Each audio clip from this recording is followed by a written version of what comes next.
Amém. Gente, eu tô ansioso para esse Misericórdia Brasil, viu? Tô ansioso para te encontrar lá. Que maravilha.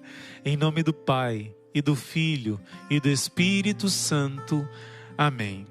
É o Senhor que nos levanta, é o Senhor quem nos fortalece, é o Senhor que nos dá vitória em todos os males e em todos os nossos medos que têm impedido de nós alcançarmos as promessas de Deus. Hoje nós queremos meditar sobre a terra prometida, sobre a promessa de Deus que você pode alcançar se você se decidir de enfrentar esse obstáculo, esses obstáculos, mas especialmente o medo.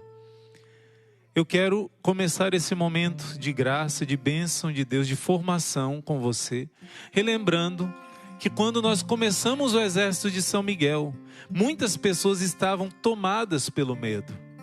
Muitas pessoas estavam sendo escravizadas, amarradas, acorrentadas por causa da pandemia.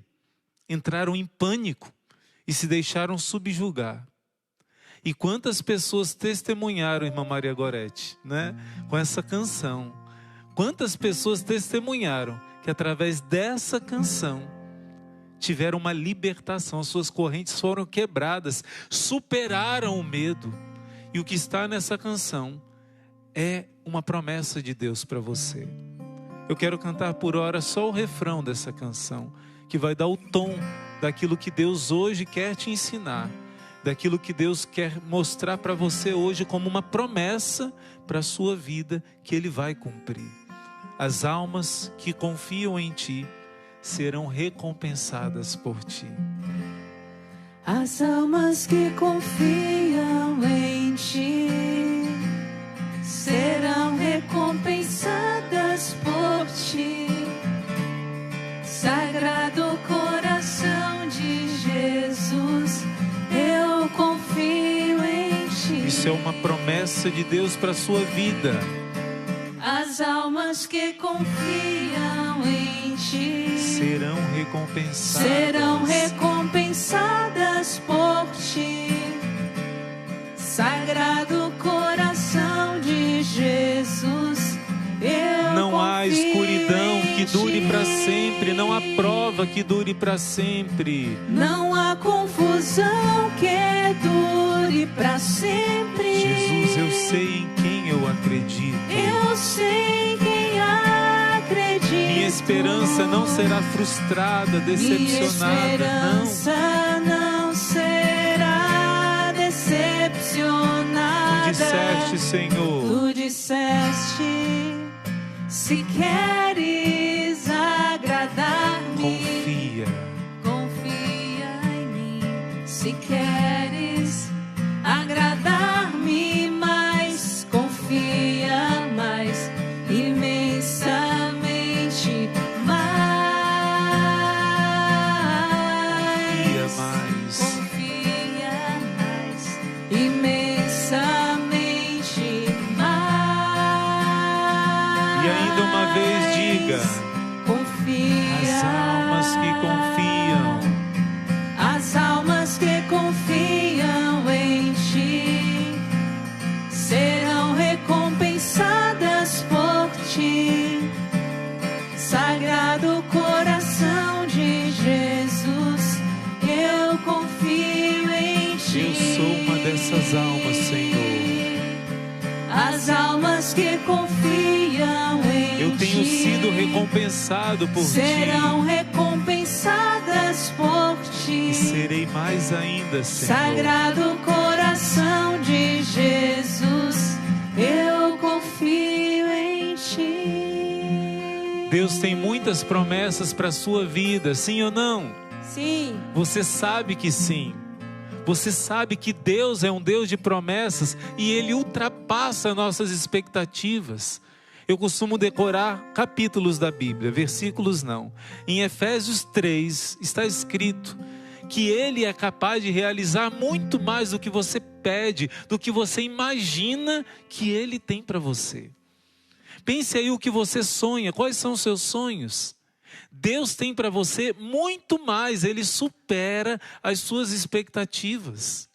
Mas como é triste Quando Santo Agostinho diz que ele só tem medo de uma coisa, ele tem medo da graça que passa e você não segure, e você não pegue, e você não aproveite. Porque as graças são únicas.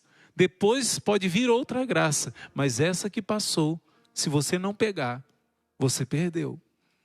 E como é triste você ver, a Bíblia diz que a gente aprende com a história do povo de Deus, que o povo de Deus, quando teve a oportunidade, quando chegou o Kairos significa aquela hora que Deus preparou para você, aquela hora do presente de Deus, a hora da graça.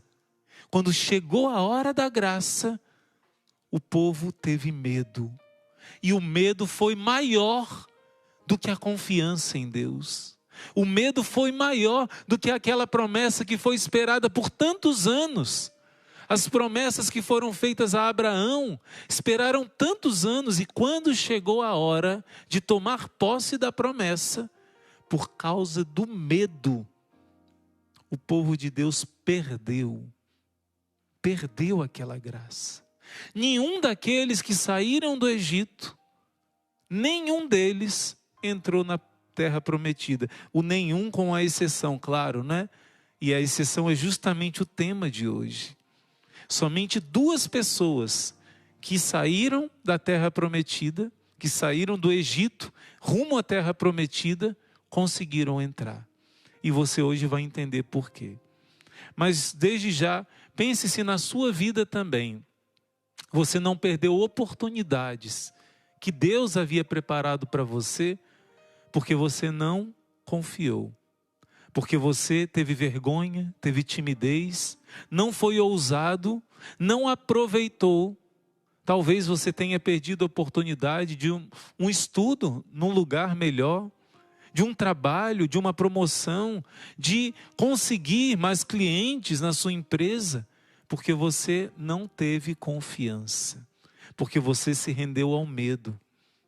Todos nós somos frágeis e fracos e muitas vezes deixamos que esse medo impeça, trave as graças de Deus na nossa vida, as promessas que Deus queria realizar na nossa vida. Mas ainda é tempo de recomeçar. Toda a história do povo de Deus, a Bíblia diz que é um aprendizado para nós que vivemos hoje. Por isso que nós estamos vendo toda a história da salvação, porque nós aprendemos para que na nossa história de salvação nós não cometamos os mesmos erros. Então, hoje, meus irmãos, eu quero trazer para você 2 grandes promessas de Deus para a sua vida. 2 grandes promessas que você não pode deixar passar. O Senhor quer te ver feliz. Os santos, não me lembro qual santo que diz assim: Deus quer ver você feliz mais do que você mesmo. Deus quer a sua felicidade muito mais do que você. Deus quer a sua felicidade mais do que você mesmo. Isso é tão profundo, né? Quem não quer ser feliz? Deus quer mais do que você mesmo a sua felicidade. Por isso eu quero falar de 2 grandes promessas de Deus para você. E para receber essas promessas é necessário vencer o medo. Eu lembro agora de Nossa Senhora, Rainha da Paz, lá em Medjugorje, ela diz: quem tem o costume de rezar com fé, quem tem o costume de jejuar com fé, não se deixa levar pelo medo. O medo do futuro, medo do sofrimento, medo do que vai acontecer. Então você que tem vivenciado com o exército de São Miguel, essa quaresma, esse retiro espiritual profundo, com certeza você já está vencendo muitos medos. Porque para tomar posse dessas 2 promessas que eu vou falar hoje, é preciso deixar o medo de fora, deixar o medo de lado, superar com a graça de Deus. E Ele está aqui presente no meio de nós. Ele está conosco nesse retiro quaresmal. Ele vai te dar a vitória sobre o medo. Eu quero começar lembrando que, gente, alguns exemplos que estão aqui no nosso livro, de situações que eram para gerar um medo tremendo, que era humanamente impossível de ser superado, foi superado com uma facilidade incrível. Na página 163 do nosso livro, vai mostrar como Jesus enfrentou uma tristeza mortal no Horto das Oliveiras, como Jesus sentiu medo no Horto das Oliveiras, para que nós pudéssemos superar a tristeza e o medo. Não sei se você sabe, mas é importante que você tenha o seu diário espiritual, o seu caderno para você anotar, não é? Para você anotar todo o aprendizado desse retiro quaresmal. Toma nota aí no seu caderno, no seu diário espiritual, uma coisa que poucos cristãos sabem, é que Jesus sofreu mais do que em toda a sua paixão. Naquela hora do Horto das Oliveiras, Jesus sofreu muito mais do que em todo o resto da paixão, quando ele foi flagelado e arrancaram pedaços da carne de Jesus. A dor física que ele sentiu, maior de todas, ele revelou que foi a dor do ombro. A chaga do ombro fez ele sofrer muito, penetrou até os ossos, aqueles nervos eram tocados constantemente por essa cruz, que era a cruz dos meus pecados, dos nossos pecados. Fisicamente foi a dor do ombro, mas mais do que em todo o resto da paixão, a dor do ombro, a flagelação, a coroação de espinhos foi terrível, mais do que aquelas 3 horas na cruz, que foi um sofrimento atroz. Jesus sofreu espiritualmente, na agonia, no Horto das Oliveiras, mais do que em todo o resto da sua paixão. Ontem foi primeira sexta-feira do mês, e Jesus revelou a Santa Margarida Maria, ele que revelou a ela essa devoção da primeira sexta-feira do mês, também disse a ela que o maior sofrimento dele, mais do que todos, foi na agonia, na quinta-feira santa, no Horto das Oliveiras. Porque ali ele viu todos os pecados, desde Adão e Eva até os últimos homens e mulheres que existirão na face da terra. Todos os pecados Jesus viu diante dele, toda maldade, toda sujeira pesou sobre Jesus naquela hora. E Jesus recebeu todo o sofrimento espiritual de uma alma que é condenada ao inferno, porque é como se aqueles pecados todos fossem dele, que foi ele que cometeu. Ele entrou na frente, é como se alguém fosse receber o tiro, o castigo do seu pecado. Jesus entrou na frente para que ele absorvesse todo o peso desses pecados da humanidade inteira sobre Jesus. Algumas revelações dizem que na primeira hora da agonia de Jesus, Jesus viu todos os pecados. Os demônios aterrorizaram Jesus, mostrando toda a maldade do ser humano. E ele sentiu pesar sobre ele. Na segunda hora da agonia não foram os demônios, foram os anjos que mostraram para Jesus que era possível reparar toda aquela maldade. Mas foram mostrando para Jesus cada sofrimento que Jesus precisaria passar para reparar a maldade humana. Por exemplo, todos os pecados de orgulho, os anjos mostraram como Jesus seria humilhado, o extremo da humilhação, para reparar os pecados do orgulho. Por exemplo, os pecados da carne, os prazeres egoístas e desobedientes da lei de Deus, no sentido sexual, carnal, os anjos mostraram todo o sofrimento na carne que Jesus tinha que ter, sua carne ferida, despedaçada por causa dos pecados carnais. Então, cada pecado foi mostrado um sofrimento que Jesus teria que expiar no lugar dos pecados do ser humano. Então, a primeira hora da agonia, Jesus sofreu vendo todos os pecados pesarem sobre ele. Na segunda hora, Jesus viu todos os sofrimentos que ele teria que passar na sua paixão para redimir cada um desses pecados que eu e você cometemos, e toda a humanidade.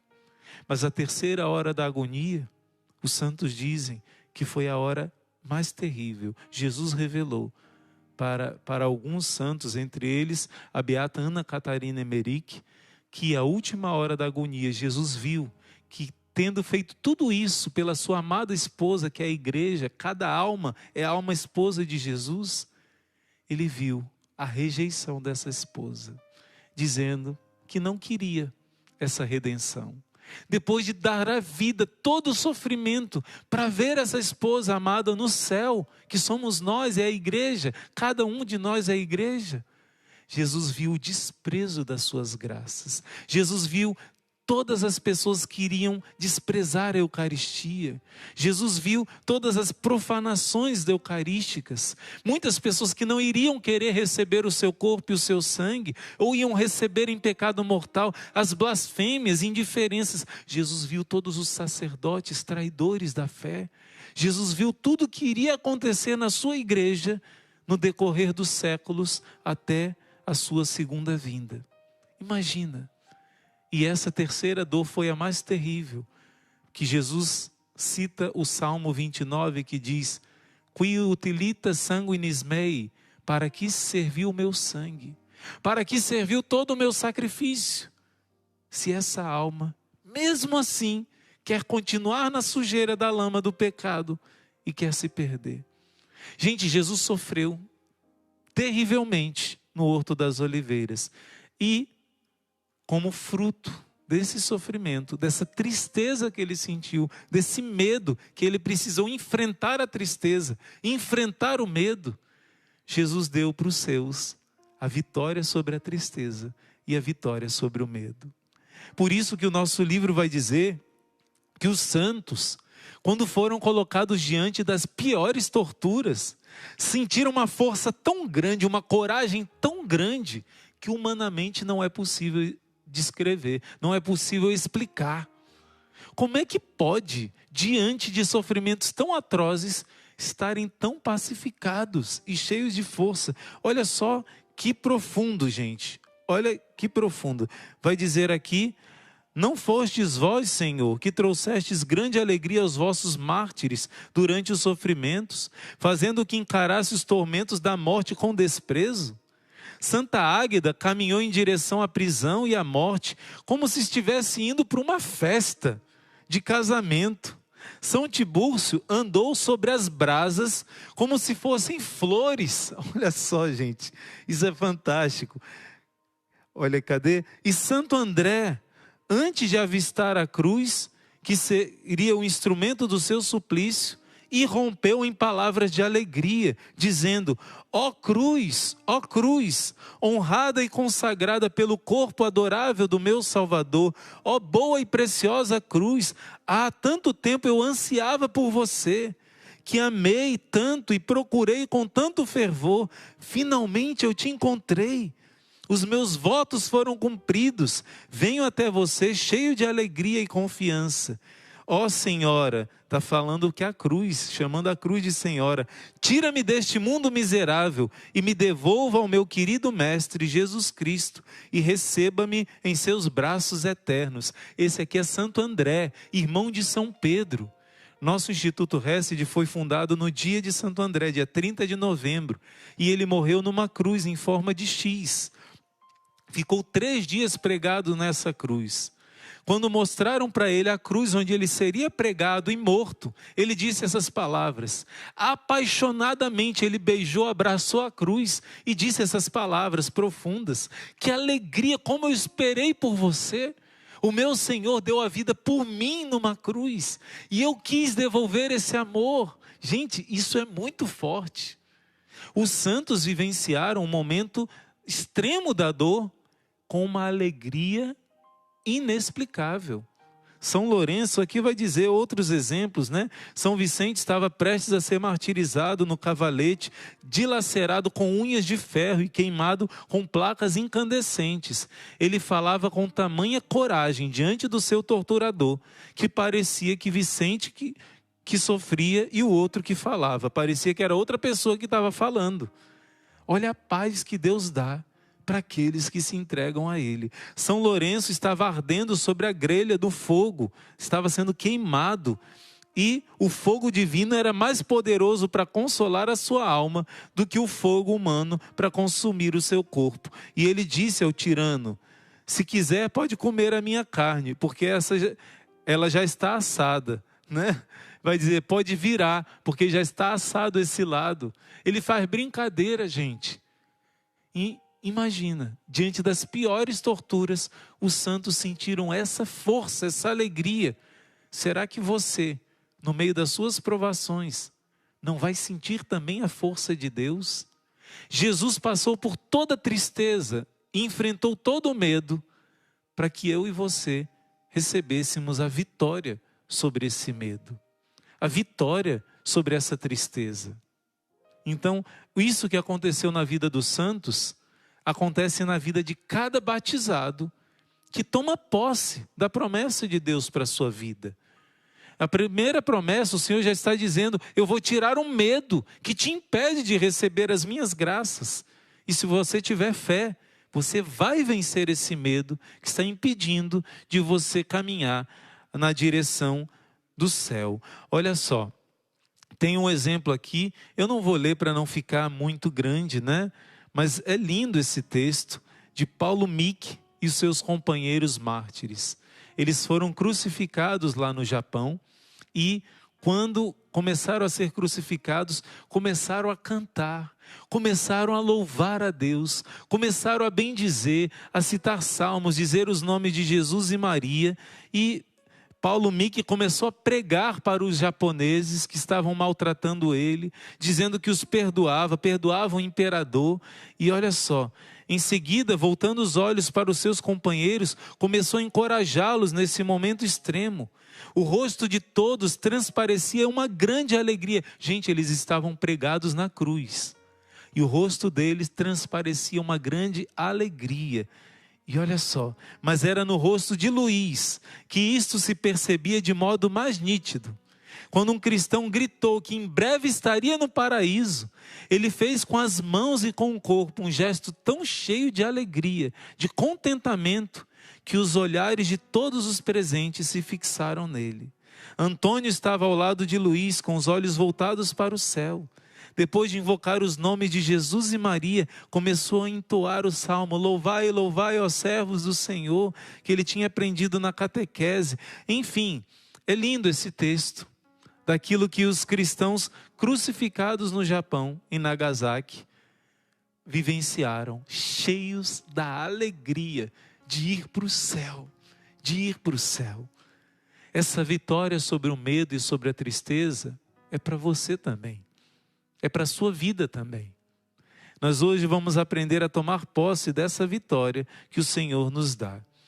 E eu quero hoje, como nós estamos seguindo toda a história da salvação, te dar um exemplo de um homem que, assim como Jesus, aliás, ele tem o mesmo nome de Jesus, esse homem também soube enfrentar o medo, soube também enfrentar toda a tentação de não confiar em Deus.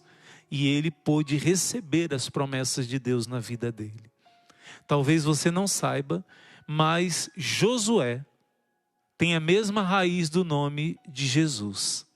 Aliás, o nome de Jesus em hebraico, Yeshua, é a abreviação do nome de Josué, Yehoshua, que significa Deus salva. É o mesmo significado, é o mesmo nome na prática.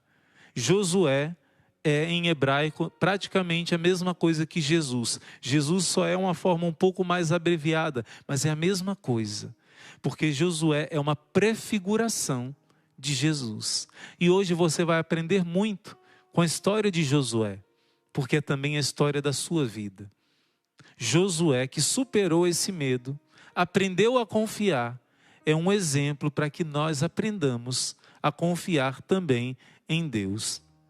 Então, falamos de São José, estamos no mês de São José.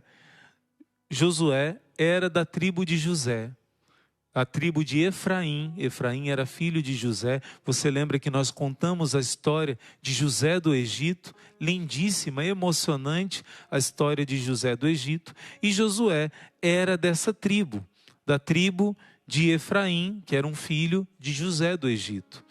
E esse homem era muito jovenzinho quando Moisés levou o povo para a libertação. Atravessou o Mar Vermelho e começaram a caminhar no deserto. Ele era um menino, era um jovem. mas foi um jovem que foi escolhido por Deus para ser um discípulo de Moisés.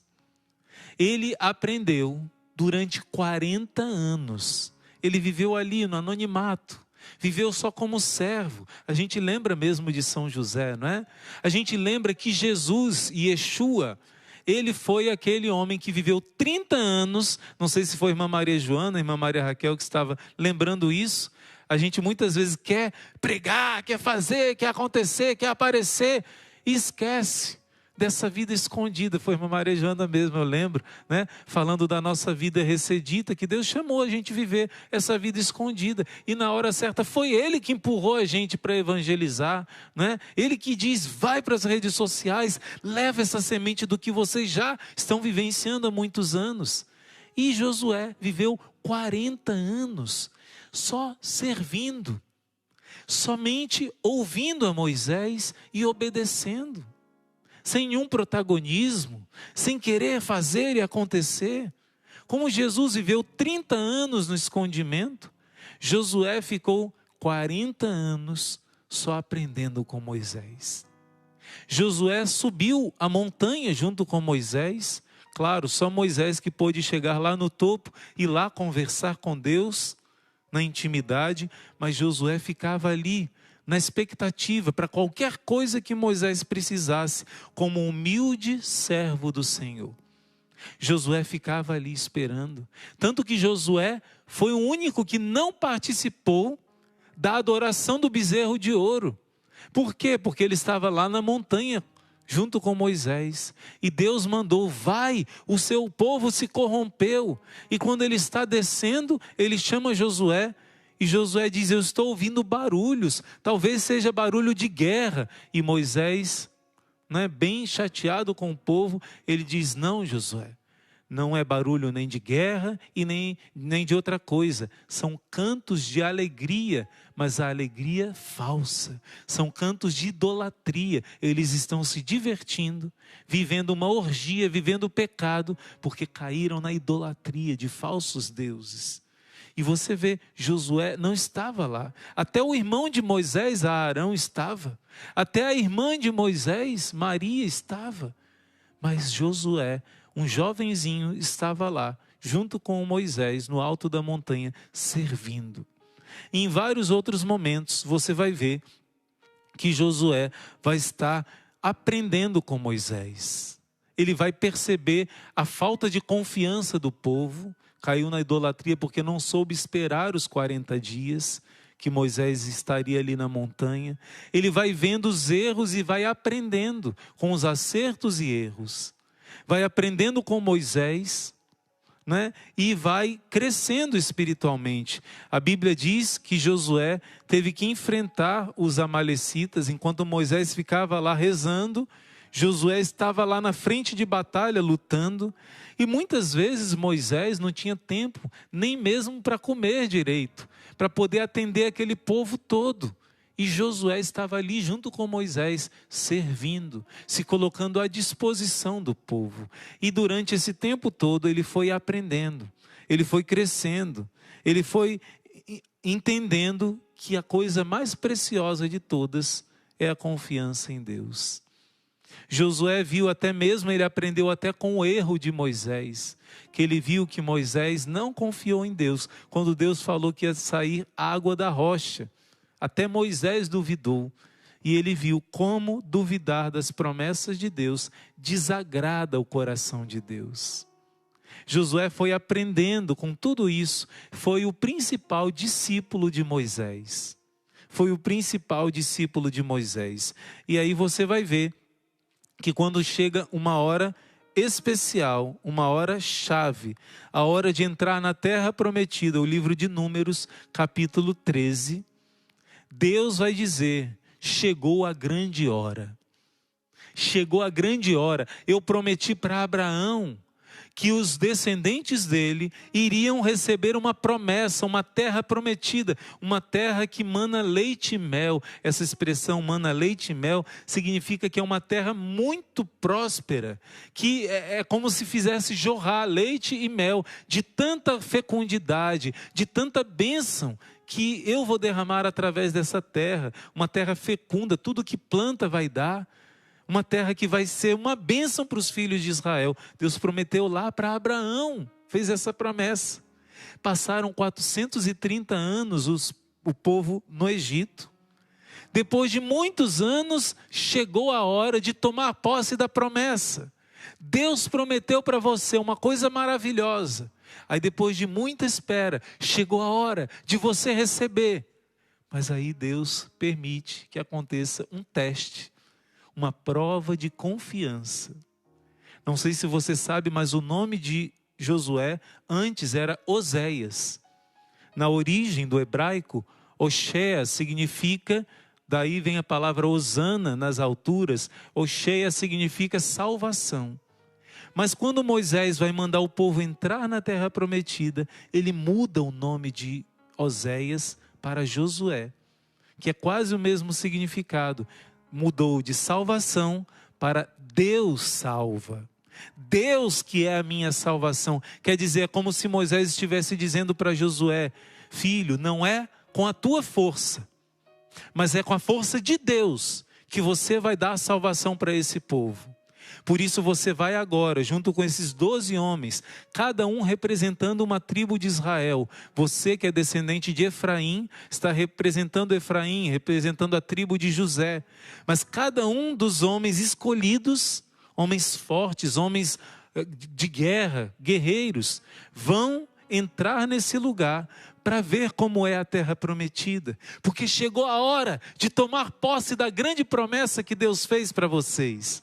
E quem vai à frente é Josué. Mudou o seu nome de Oséias para Josué, para saber que a salvação que você vai ser instrumento de dar a esse povo nessa terra é graça de Deus, não é a sua força, é a força de Deus. E eles entram na terra prometida, escondidos, porque existiam pessoas morando lá. Deus disse que eram pessoas muito perversas, por isso Deus iria tirar aquelas pessoas que faziam muitas maldades, sacrifícios humanos dos seus filhos, muita sujeira, muito pecado, e Deus mesmo queria tirar aquele povo, os cananeus, que Deus disse que era uma raça amaldiçoada. E quando eles entram para ver os cananeus, os que moravam lá, eles trouxeram um cacho de uva gigante. Eles viram que era uma terra próspera, que realmente, como Deus disse, manava leite e mel. Porém, 10 deles viram que ali eles estavam fortificados, que eles eram pessoas de guerra, pessoas muito grandes. E eles voltaram e começaram a amaldiçoar a terra que Deus prometeu. Gente, que decepção, por causa do medo que eles sentiram. Eles viram que era uma terra maravilhosa, eles trouxeram os frutos, eles mostraram. Mas quando eles chegaram dessa expedição, 40 dias, inspecionando a terra prometida, eles começaram a dizer: olha, essa terra é uma terra boa, mas é uma terra que devora os seus habitantes. Quem entrar lá com aquele exército de homens grandes, muralhas, ninguém vai conseguir. Porque Deus nos trouxe até aqui para morrermos agora, enfrentando esse povo muito mais forte que nós. E somente 2 homens, desses 12 que foram, começaram a animar o povo dizendo: não, nós vamos conseguir. Se Deus nos trouxe aqui, Ele vai nos dar a graça. Deus não nos enganou, Deus fez milagres e prodígios, abriu o mar vermelho, Deus nos trouxe até aqui, e Ele vai dar essa graça, confiemos no Senhor. Somente quem disse isso foi Josué e um outro homem que nem do povo de Deus era como que adotado pelo povo de Deus, chamado Calebe. Somente esses 2 homens disseram que iriam confiar, iriam enfrentar, iriam tomar posse da promessa de Deus, a terra prometida. Sabe o que aconteceu? Todo o povo começou a se revoltar. A palavra diz, Números capítulo 13, você pode anotar e ler depois com calma. Eles quiseram apedrejar Moisés. Eles quiseram matar Moisés. Começaram a chorar de raiva, de revolta com Deus e com Moisés, dizendo: você nos trouxe até aqui para morrermos aqui. E várias vezes eles já tinham dito isso. Quando os egípcios vieram, antes de Moisés abrir o mar vermelho, eles duvidaram de Deus. Quando faltou água, porque Deus permitiu, porque Ele iria dar a água, mas Ele quis testar a confiança, eles se revoltaram, quiseram bater em Moisés, e até Moisés perdeu a confiança naquela hora. Em vários outros momentos, quando faltou alimento, Deus estava testando, mas Deus iria dar o alimento. De novo, eles não confiaram em Deus. E Deus vai dizer, já é a 10ª vez que esse povo me desonra, que esse povo não confia em mim, que esse povo se revolta e mostra uma maldade no seu coração. E Deus diz, pois eu juro pelo meu nome, nenhum desses que estão aqui, nenhum entrará na terra prometida, com exceção de Josué e Calebe, os 2 únicos que honraram meu nome. Nem Moisés pôde entrar, por causa da falta de fé dele, na hora que Deus prometeu dar a água através da pedra. Moisés duvidou, por causa da maldade da reclamação do povo, Moisés se deixou irritar e duvidou. Então Josué foi aquele que confiou em Deus, que enfrentou o medo na hora que parecia ser muito difícil. Ele entendeu que a promessa de Deus iria se cumprir, que se Deus mandou enfrentar aquela prova, Ele iria honrar aqueles que confiassem nele. E por causa desse passo de Josué, Deus honrou a promessa. Gente, imagina, Josué não teve culpa, foi o pecado daquele povo, mas ele teve que esperar 40 anos para entrar. Eles iriam entrar naquele dia, mas Deus disse que ia esperar 40 anos para que toda aquela geração morresse e só os filhos deles iriam entrar na terra prometida. Você entende? As promessas de Deus são perfeitas, mas Josué teve que ter a paciência. O que significa a palavra kairos, irmão Luiz Maria? Kairos, do grego, significa aquela hora propícia, um momento especial que Deus preparou para você. Um momento que Deus quer te dar uma grande graça, um grande presente. Deus vai testar também a sua fé.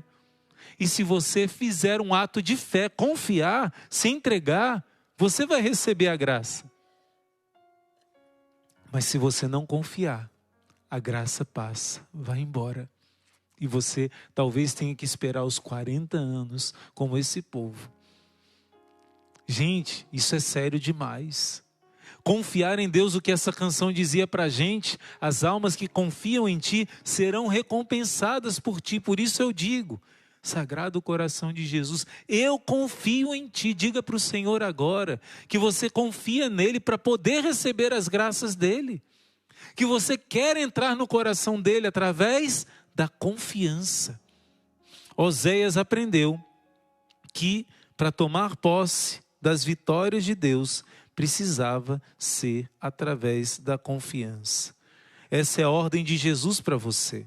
Ele já venceu por você, já venceu o medo por você, mas é preciso que você tome posse. E a primeira promessa, eu quero ler para você, quando Deus, imagina comigo agora, quando Josué perde Moisés. Depois desses 40 anos, ele sobe na montanha e Moisés se despede. Moisés abençoa Josué e nessa hora, Josué já tem que enfrentar um primeiro grande medo. Meu Deus, sem Moisés, durante 40 anos, Moisés foi o meu apoio, foi meu pai espiritual, foi minha força. E agora, como é que eu fico? E olha que palavra que Deus falou para Josué através de Moisés. Olha que palavra que Deus falou para Josué e fala para cada um de nós. Anota aí no seu diário espiritual a passagem de Josué, o livro de Josué, capítulo 1, todinho. Eu vou ler só alguns versículos, mas anota essa passagem. Deus diz assim: seja firme e corajoso, porque tu que vais introduzir esse povo na terra que eu jurei a seus pais para dar-lhes. Versículo 9, isso é uma ordem, ser firme e corajoso. Não te atemorizes, não tenhas medo, porque o Senhor está contigo em qualquer parte para onde fores. Josué agora não tinha mais Moisés. Moisés morreu ali no alto da montanha. E Deus está dizendo, seja firme, seja corajoso. E Deus repete, isso é uma ordem, filho. Seja firme, seja corajoso, porque é você que vai introduzir o povo na promessa que ele fez. Eu quero te dizer que você está aqui agora, porque Deus te escolheu, porque é você que é um instrumento para que a sua família possa também receber a herança prometida, receber as promessas de Deus. Você foi escolhido, mas Deus está te dando uma ordem, filho, seja firme e corajoso, enfrenta esse medo, enfrenta essas dúvidas, porque se você confiar, você vai poder ensinar o povo a confiar. Mas se você não confiar, se você não enfrentar o medo, porque Jesus sentiu um medo terrível no Horto das Oliveiras, mas Jesus enfrentou o medo, por isso ele suou sangue, porque ele não deixou o medo vencê-lo. Assim também com Josué. E Deus diz para ele, eu te dou uma ordem, seja firme e corajoso, porque você vai introduzir esse povo na terra prometida, você também. Deus está dizendo, filho, filha, se você tiver a confiança, quando o povo for entrar, como da sua família, precisar da graça, a sua família também vai confiar, inspirado na sua confiança. Deus está dizendo para Josué que ele tem que confiar, ele tem que dar ânimo para o povo, que aí o povo não vai fazer como fez há 40 anos atrás. O povo não vai retroceder, não vai apavorizar pelo medo, e começar a se revoltar com Deus, como o grande erro que cometeram os pais deles. A nova geração agora está sendo convidada a entrar na terra prometida. E é preciso que Josué tenha coragem. E por isso, Josué abraça essa vontade de Deus, essa ordem de Deus. E ele começa. Gente, é lindo você ver que Josué reúne aquele povo. Você já ouviu falar com certeza essa frase, eu e minha casa serviremos ao Senhor, não é? De onde é que vem essa frase? Quando Josué encontra com o povo, ele diz, olha, se vocês quiserem fazer como os pais de vocês, que se revoltaram com Deus, não acreditaram em Deus e confiaram em falsos deuses, vocês fiquem à vontade. Porque eu acho que vocês não vão conseguir seguir a Deus. Porque Ele vai fazer você passar pela prova da confiança. E eu acho que vocês vão ser como os pais de vocês, que duvidaram, não acreditaram. Se vocês não quiserem confiar no Senhor, sigam outros deuses. Mas se vocês quiserem, eu e minha casa serviremos ao Senhor. Quem quiser, venha comigo. E aí o povo, depois de todo o erro dos seus pais, disseram, não, nós não queremos viver essa vida errada, não queremos duvidar de Deus, não queremos acolher o medo no nosso coração, também nós serviremos ao Senhor. Olha que bonito. Josué, ele dá um testemunho de confiança em Deus, e aí todo o povo também segue esse testemunho. Por causa desse testemunho de Josué, olha o que vai acontecer, gente. Josué vai atravessar o Rio Jordão. Não tinha como atravessar. Deus já começa fazendo o mesmo milagre que fez com Moisés, que abriu o Mar Vermelho. Quando a Arca da Aliança vai ali, passando pelo rio, e toca no Rio Jordão, Deus faz o mesmo milagre e abre o rio para que eles possam passar. O primeiro obstáculo foi vencido, porque Josué teve confiança, enfrentou o medo. Primeiro obstáculo foi vencido. Depois você vai ver um povo inimigo que quer enfrentar o povo de Deus, impedir. O próprio Deus faz um milagre através de Josué. Josué diz que o sol fique parado agora. E o sol parou, gente, não anoiteceu para eles vencerem a batalha, parecido com o milagre de Fátima. Aconteceu o milagre de ficar um dia contínuo, 2 dias sem anoitecer. Por quê? Porque Deus estava com Josué, porque ele enfrentou o medo e obedeceu a Deus. E você vai ver vários prodígios. Ele vai encontrar com São Miguel. Quando ele encontra ali na terra prometida, ele vê um guerreiro armado, ele não tem medo. Ele obedece a Deus e ele vai falar com aquele guerreiro e diz: quem é você? Você é inimigo ou você está com a gente? Ele ali disposto a enfrentar, porque Deus estava com ele, ele não sabia quem era aquele homem. E São Miguel Arcanjo diz: não sou inimigo, eu sou o príncipe do exército do Senhor. E acabo de chegar. E ali ele tira as sandálias dos pés e adora a presença de Deus que se manifesta através de São Miguel Arcanjo.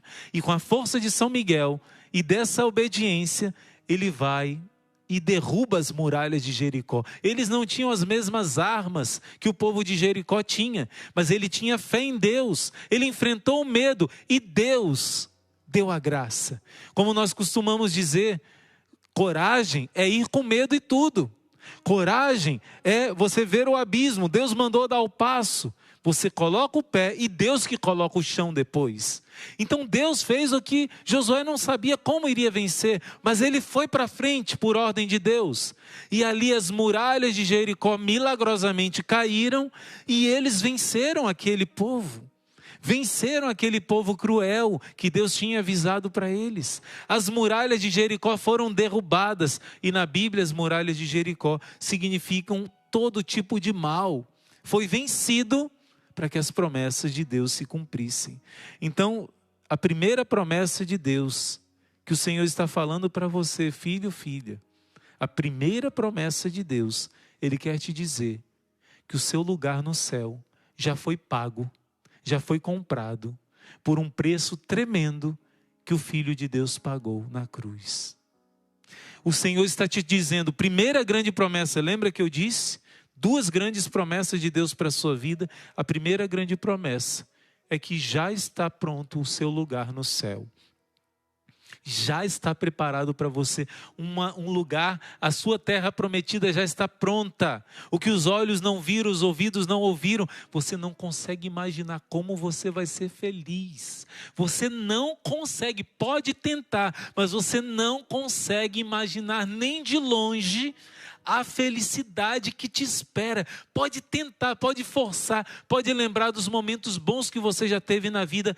Não chega nem longe, não é nem uma gota do oceano de felicidade que está te esperando.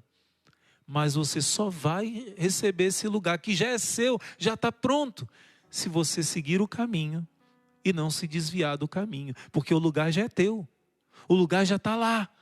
Mas se você não desistir, não sair do rumo que Deus colocou para você, você vai chegar nesse lugar que já foi comprado ao preço do sangue de Deus na cruz. Recebe essa graça. Santa Teresa diz assim: a nossa vida aqui na terra é apenas uma noite que se passa numa péssima hospedaria. É uma noite que se passa numa péssima hospedaria. Logo há de raiar a aurora do dia eterno. Paciência. Por uma só noite, não queremos sofrer um pouco? Quanto mais longo e doloroso é o exílio, tanto mais feliz e agradável será a pátria lá no céu. Logo, logo veremos o céu, a nossa pátria. Tudo aqui passa. Suportemos apenas por uma noite a péssima hospedaria desta terra de exílio, porque amanhã será o dia eterno, a pátria, o céu. Ela compara essa vida com uma única noite, comparada com a eternidade. Amanhã já será o nosso encontro com o Senhor. Então suportemos essa noite numa hospedaria ruim, persevera nesse caminho, porque o seu lugar já está guardado. Não faça como o povo de Deus, que não viu a terra prometida, que já estava preparada para eles, porque não confiaram na promessa de Deus. E a segunda promessa que o Senhor faz para você, é que não somente Ele preparou já o céu para você, não somente Ele já preparou a morada eterna, a felicidade que te espera, mas vou dar um exemplo para você. Eu cheguei aqui em Fortaleza para viver a minha vocação em 2001, em setembro de 2001. Para eu chegar na meta, eu vim de ônibus. Para eu chegar aqui em Fortaleza, para eu chegar numa meta que eu quero alcançar, eu preciso passar por metas intermediárias. Para eu chegar no céu, eu preciso cumprir a minha vocação aqui na terra. Para eu chegar aqui em Fortaleza, eu precisei passar primeiro lá por Sergipe. Lá eu precisei parar, tivemos um voto perpétuo de uma irmã religiosa, participamos lá. Depois dessa etapa, eu cheguei aqui. Se você quer chegar numa cidade, você primeiro precisa passar por essa cidade, até chegar naquela que você precisa alcançar. Então Deus não somente promete para você o seu lugar no céu. Aliás, promete não, Ele já alcançou, já está lá.